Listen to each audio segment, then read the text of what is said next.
Yung records na hinahanap ni Congressman Toby Tiangco, ang dali niyan patawag mo si Congressman Zaldico, dating chairman ng Committee on Appropriations, at tanungin sila. Ano nangyari doon sa small committee meeting ninyo? Bakit nagkaganito-ganito ang ating 2025 national budget? Sino ang naglagay? Sino yung funder ng mga flood control programs? Hindi po decisive ang leadership ng Marcos administration. Selective. Hindi nila mahagip Ang dali-dali niyan, yung small committee, patawag mo yung apat, hindi ho binabanggit yung pangalan ng Zaldico gaano O bakit di ipatawag kung talagang gustong malaman ng katotohanan?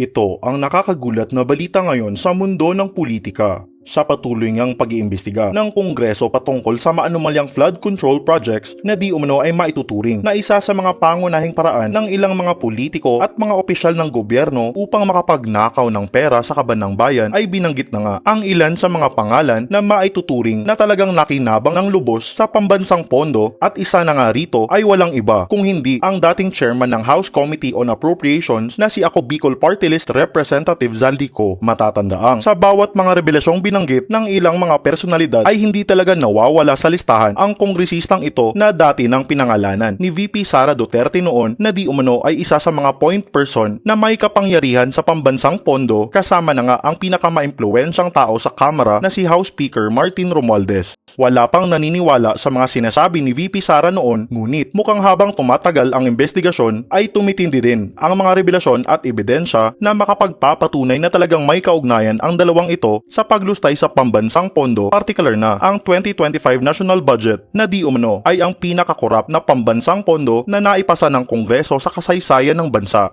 Ang pinagtataka nga ng mga taong bayan ay kung nasaan na nga ba itong si Zaldico. Tila hindi na yata mahagilap sa gitna ng mga pagdinig upang sana man lang ay mabigyang linaw ang mga isyu. Ayon pa sa inilabas na pahayag ng spokesperson ng Kamara ay di umano kasalukuyang nasa Amerika daw itong si Ko para sa isang medical treatment, at mayroon daw itong angkop na travel documents para suportahan ang pag-alis nito sa bansa. Lalo lang tuloy nagiging kaduda-duda ang mga aksyong ginagawa ng lower house na tila ba pinagtatakpan si Ko, lalo pat nasa kasagsagan ng investigasyon at maaari nga itong mapatawag kaugnay sa mga anomalyang kinasasangkutan. Talagang patunay lang ito na totoo ang kasabihang time is the ultimate truth teller, sapagkat habang palalim ng palalim ang mga pang-uusig kaugnay sa mga anomalyang nagaganap sa gobyerno, ay unti-unti na ding nagiging malinaw kung sino-sino nga ba talaga ang mga individual na sangkot sa harapang pagnanakaw sa kaban ng bayan.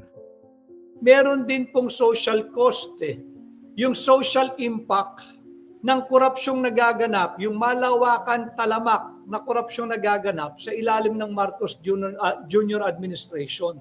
Specifically sa ating pong topic ngayon, yung sa flood control funds. Bakit? Malakas pa ho yung ihi ng ibon, nagdeklara ng walang pasok. Ano ho ang ibig sabihin? Ano po ang equivalent nun? Isang araw na naman na walang natutunan ng ating mga kabataan. Hindi lamang po yung nasa pampublikong paaralan, kundi pati yung nasa pribado. Bakit? Natakot baka lumakas ang ulan, bumuhos ang ulan. Normal naman po Yung inclement weather, yung masamang panahon, normal po yan kahit sa ibang bansa. Ang abnormal lamang po sa ating bansa, yung malakas na ulan na walang bagyo, binabaha po tayo, lagpas baywang. Bakit? Ninakaw po yung pera ninyo. Ninakaw po yung pera ninyo. Itong mga ganid na opisyal sa ilalim ng Marcos Jr. administration. Kaya Bongbong Marcos is not a hero when it comes to the expose that are all happening now patungkol sa maanumalyang flood control programs. Yung flood control funds, daang bilyong pisong pera po ninyo ang ninanakaw. Nagsimula yan nung lumabas na yung balita sa 28 items na blanco sa Bicameral Conference Committee report. Pinakita ko po yung larawan sa inyo kanina upang pagtanggol niya yung kanyang mga karancho, yung mga kanyang alyado. Hindi yun yung ba napapansin, bibihirang binabanggit? Yung pananagutan ng Zaldico. Diba? Ang nagbanggit po nito yung miyembro ng 20th Congress, si Congressman Ronnie Puno. Ang small committee raw ay binubuo lamang ng Senate President, ng Speaker of the House, at ng Chairman ng Appropriations Committee at ng Finance Committee ng Senado. 4 na tao. Pero dali-dali rin niyang inabsuelto si Martin Romualdez kahit hindi po siya bahagi ng 19th Congress. Ngayon mismong kongresista na ang nagbubulgar na yung small committee. Yung records na hinahanap ni Congressman Toby Tiangco, ang dali niyan patawag mo si Congressman Zaldico, dating chairman ng Committee on Appropriations, ay patawag mo si Senadora Grace Poe, na dating chairman ng Finance Committee ng Senado, at tanungin sila, ano nangyari doon sa small committee meeting ninyo? Paano nagpalitan ng transaksyon dyan? Bakit nagkaganito-ganito ang ating 2025 national budget? Sino ang naglagay? Sino yung funder ng mga flood control programs? Na karamihan, kung hindi gumuho, ay talagang walang proyekto dahil ghost, multo, phantom. At hindi ho si Bongbong Marcos ang nakadiscovery ng mga phantom flood control projects. COA po ang nagbunyag na niyan. Nakita na ng COA na napakaraming phantom projects lalo na sa flood control. I think very early this year, nag-flag na po ang COA. Pero walang ginawa ang DPWH. Ano? Yung DPWH walang ginawang aksyon. Kaya tayo umabot dito sa estadong ito na yung 1.4 billion pesos per day na flood control funds, kung dati pong hanggang sa talampakan lamang ang baha, dapat po yan ay nawala na. Kung araw-araw tayong gumugugol ng taxpayers' money na 1.4 billion pesos per day, ang nangyayari po mula talampakan, umangat hanggang tuhod, hanggang baywang, hanggang dibdib, lagpas tao na po ngayon pagka bumaha. Kaya takot na takot sila pagka nakarinig na may inclement weather. Wala agad pasok ang tugon. Bakit? Nagmumura na po ang ordinaryong tao. Ang hindi nila alam, sinasakripisyo ho nila yung araw-araw na kabuhayan ng ordinaryong manggagawa. Yung pong no work, no pay, pag nagdeklara ng no work, no classes, dahil natatakot na bahain uli, kagaya nung nangyari last Friday, at talaga namang minumura uli sila ng tao sa galit, inunahan nila noong Tuesday. Paano yung mga nagtatrabaho na ang kita'y arawan? Binasag ninyo yung kanilang hapagkainan. No work, no pay si tatay. No work, no pay si nanay.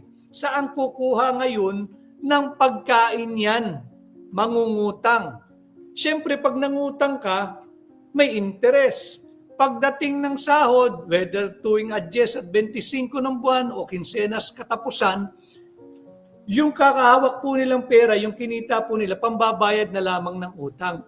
Yan po yung nakakalunos-lunos na siklo ng buhay ng mga ordinaryong Pilipino. Samantala, yung mga tiwali at kurap at kurakot na opisyal ng pamahalaan, whether kayo'y mambabatas, yung kurakot na mambabatas, yung kurakot na miyembro ng executive department, nagpapakasasa po kayo sa buwis naming mga Pilipino. Bumabaha po ng masasarap na pagkain sa inyong hapagkainan. Bumabaha po ng magagarat mamahaling sasakyan ang inyong garahe. Galing po yan sa trilyong piso ng mamamayang Pilipino na ninanakaw ninyo dahil sa mga multo o phantom o ghost flood control projects. Galing po yan sa daan-daang bilyong piso na flood control funds na nagsimula po, simula nung termino ng kasalukuyang administrasyon ng kasalukuyang Pangulo. Ngayon, kitang-kita, binabago ho nila yung naratibo. Subalit, hanggat meron pa po na tinig maisog, itutuwid natin itong paglolonder ng ating recent history, ng recent events na nagaganap sa ating bansa. Hindi tayo papayag ng revisionism dito sa daang bilyong pisong ninanakaw ho sa atin. Perwisyo na ho eh. Sisira ng kasangkapan. Sisira ng motorsiklong gamit ng tatay o nanay pang trabaho. Sisira ng sasakyan. Babahain ng bahay. Sisirain yung bahay. Sisirain yung mga sofa. Di ba? At higit sa lahat, may namamatay pa. Tumataas yung bilang ng leptospirosis.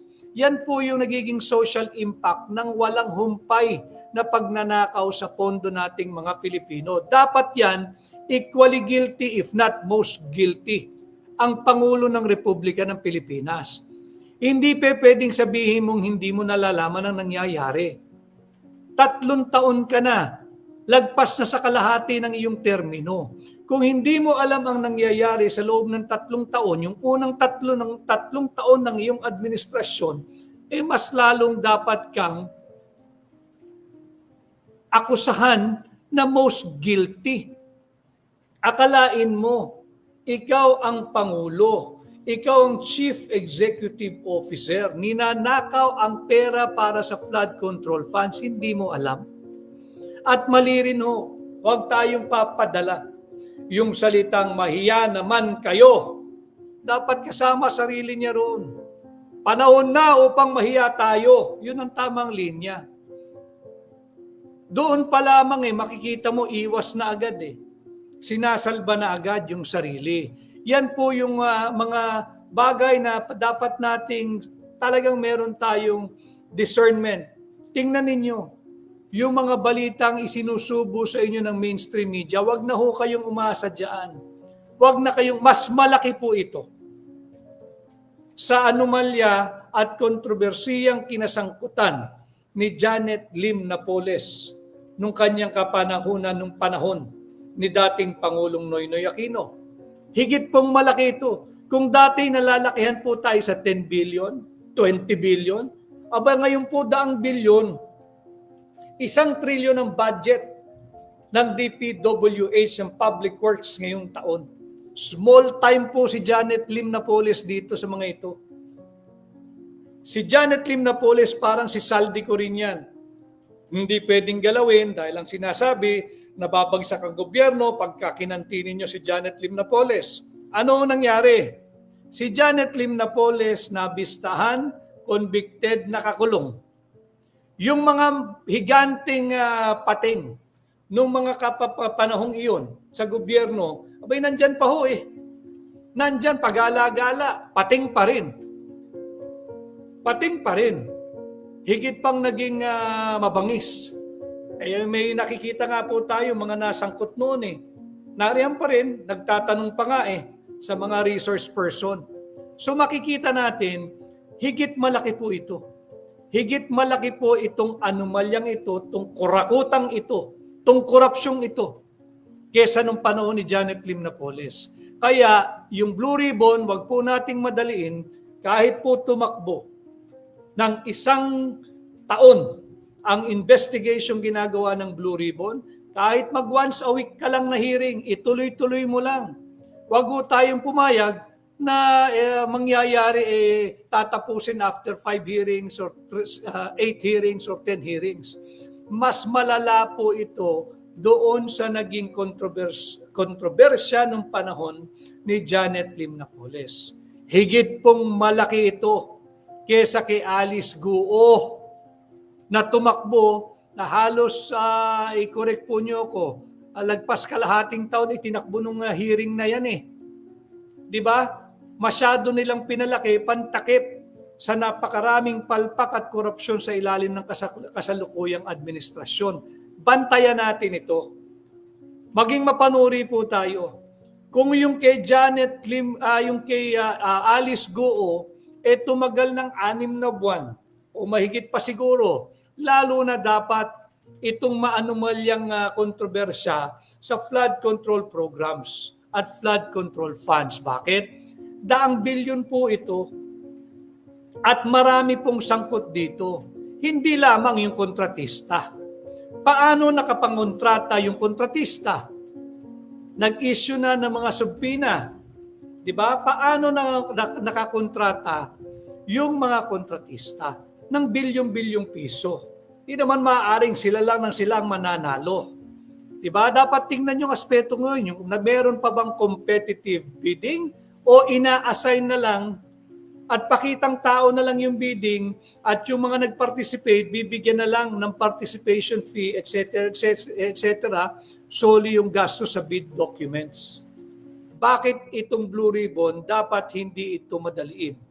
Kahit 1 taon ninyong patakbuhin ng investigation open to the public, tawagin ang dapat tawagin, panagutin ang dapat panagutin. Yan dapat ang maging direksyon sana ng Blue Ribbon. And I know, napakalalim na tao at mag-isip ng chairman yan, hindi mape-pressure, pero tayong mga Pilipino, suportahan natin at iparamdam natin kay Senador Dante Marcoleta na nasa likod niya ang mamamayang Pilipino hanggat tama ang direksyong kanyang tinatahak. Para naman na maibsan kahit paano yung pagod niya, yung kanyang miyembro ng kanyang komite, yung mga kanilang technical working group, yung mga support staff. Paramdam natin that we appreciate what they're doing hanggat tama ang tinatahak. At wag nating madaliin. At ganun din sana ang maging pananaw ni Senador Dante Marcoleta. Meron ka namang magagamit na basihan. Kung yung Alice Guo Pogo case tumagal at walang reklamo yung mga senador, dapat ganito rin, higit pa dito sa ginagawang pagdinig sa maanumalyang flood control programs na ibinida ni Bongbong Marcos na 5,500 flood control programs ang nagawa na sa loob lamang ng kanyang unang 2 taon bilang Pangulo. At aaminin din pala na hindi iyon totoo at pambubudo lamang. Hindi natin dapat madaliin. At considering the amount involved, trillions na po ito hindi dapat madaliin. Hindi dapat madaliin. Sinimulan na, nariyan na yan, Pandora's box, nagsisingawan na, hindi dapat madaliin, nagmamasid, nagbabantay. Nanonood ang mamamayang Pilipino. O propaganda ng gobyerno na ginagawang hero si Bongbong dito sa flood control fund anomaly, hindi ho. Siya yung most guilty. Hinayaan niya ito sa unang 3 taon o kalahati ng kanyang administrasyon. Dapat siyang managot dito. Bantayan natin yung investigation. Inuunahan nila nakikita naman natin yung mga marunong po sa communications. And I'm sharing this with you. Yung mga marurunong sa communications, sa media, sa propaganda, kitang-kita Last week pa ho nagsimula ito, kaya ang dami ko nakakausap. Ibalik ninyo, isentro ninyo yung usapin muli sa flood control mess at kung sinong may pananagutan. Hindi po pwedeng makalibre ang Marcos administration dito. Sila po ang bahagi ng kurakutang ito Di ba? Sabi ko nga ho ang mainit na issue, flood control funds anomaly. Yung mga nawawala, hindi lang po missing sa bungero Yung missing flood control programs, mas malala po ito. Nauna pang tinanggal yung hepe ng PNP. Ano yun? Di ba? Hindi kayo sinasabing wala siyang kasalanan at wala naman tayong pakialam kung matanggal siya. Ang sinasabi natin, talagang selective, hindi po firm ang leadership. Hindi po decisive ang leadership ng Marcos administration. Selective. Hindi nila mahagip Ang dali-dali niyan, yung small committee, patawag mo yung 4, openly. Bakit hindi? Hindi ho binabanggit yung pangalan ng saldi ko, gaano Yung Grace po, hindi rin binabanggit.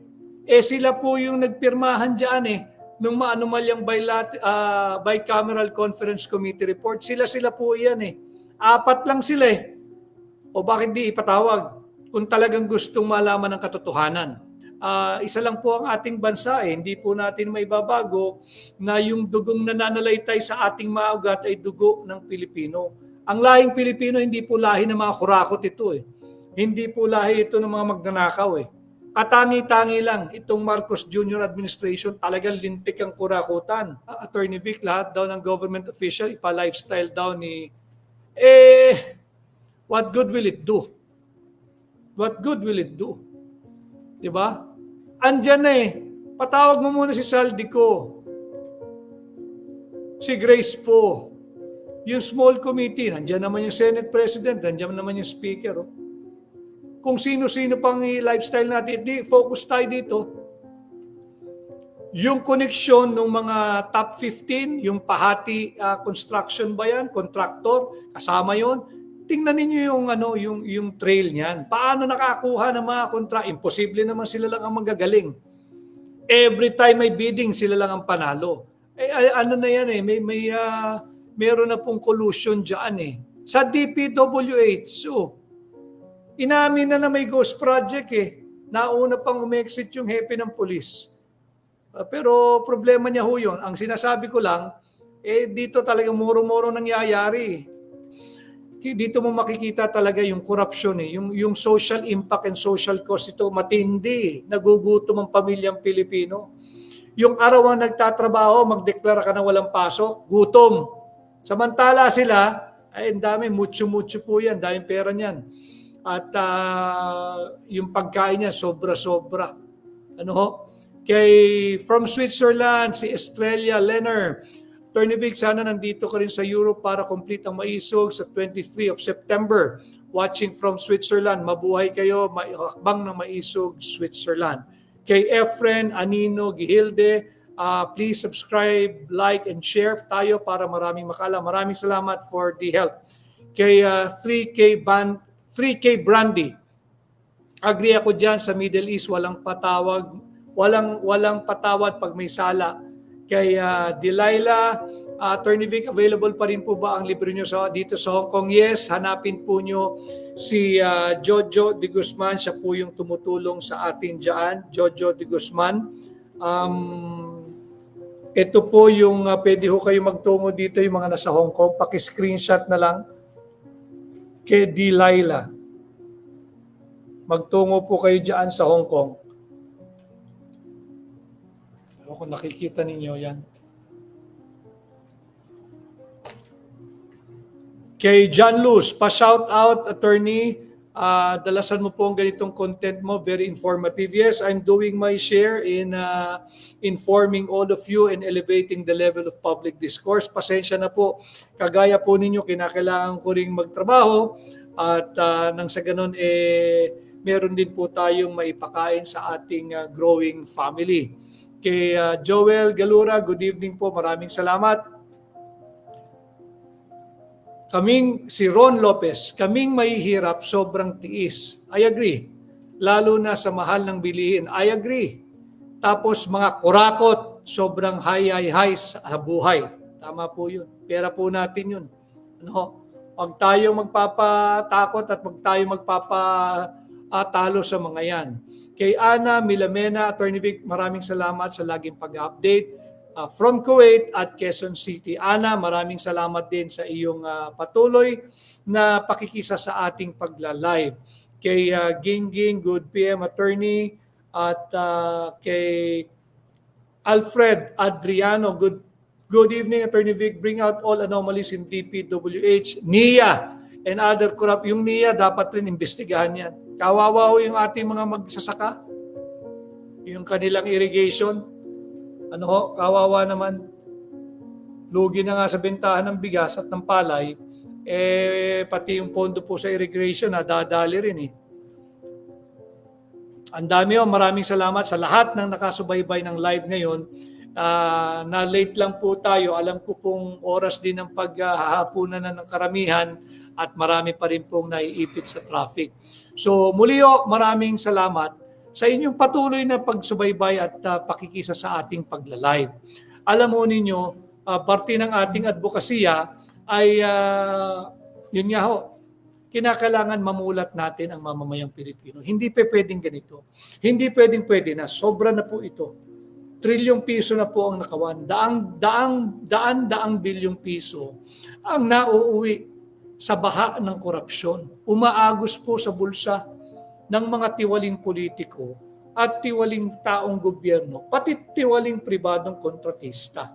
Huwag po tayong pumayag. Yung all Europe orders po, lahat po ng nasa Europe, nasa Germany, doon po kayo mag-order sa Hakbang ng Maisog, Switzerland. Meron po silang stock doon. At yung sa New Zealand, care of Australia po ito. Si Ciel Yongko, watching here in Australia. Hi, Ciel Yongko. Maraming salamat and I hope to see you soon. Kay Merlita Fernandez, ganun din sa iyo. Maraming salamat. Kay Lucy from Quezon. Tama po yun eh. We need a leader. We need a president. Someone who will work for the welfare and the benefit of the Filipino people. Yung ordinaryo, hindi oligarko. Di ba? Yung ordinaryong Pilipino, hindi yung mga kurakot na politiko. Yung po ang kinakailangan nating uri ng leader. At kung hindi na kaya, pwede namang mag-leave muna at ibigay ang patakbo sa gobyerno doon sa nakakaintindi at constitutional successor. Hindi pwedeng ganito lagi. Kawawa po. Nagbabanta lang o baka lang maihi ang ibon, walang pasok. Napaka-araw. Bakit kanyo? Takot na mabaha ang mamamayang Pilipino dahil lalong magagalit. Mahirap pagtakpan yung nararanasan. Hindi ho kayang pagtakpan. Walang PR stunt, walang propaganda, walang PR spin. Ang kayang pagtakpan yung daily or recurring or yung paulit-ulit na nararanasan ng ordinaryong Pilipino. Ano po yan? Baha. Baha. Baha. Traffic. Leptospirosis. Pagtaas ng presyo ng bilihin. Pagtaas ng presyo ng crude at gasolina. Hindi kaya ng PR stunt yan. Lalo na yung baha. Kaya maganda na mag-react po kayo, mag-comment po kayo, iparating po ninyo yung inyong saloobin. Ano ho? So basa na lang po tayo ng iilan. Si Mac_Opa. Kung nanalo ka, mauubos ang kongresista na sa death penalty, halos silang lahat. Si Galaxy, pwede po kaya mag-order sa Amazon? Yes, Galaxy pwedeng mag-order sa Amazon. Kay Vicky Santillan, watching from Ohio, USA. Kay Ingrid Cherish Cadiz sa UK po, Attorney Vic, pwede po sa Amazon sa Maisog, Hakbang ng Maisog, Switzerland, pwede po kayong mag-order sa kanila. Kay Kimi Ann Dayaptung, matagal na po ako sa live ninyo, Attorney Vic, di lang po ako nagko-comment. Mabuhay po kayo. Maraming salamat at nag-comment po kayo tonight. For the first time, kailangan po malaman ko din kung ano yung inyong saloobin para higit pa nating mapalalim, mapabuti, mapalawak yung ating po mga ginagawang topic at pamagat dito na ginagawa sa ating Tinig Maisog, ang aking direktang ugnayan sa inyo, mga mamamayang Pilipino.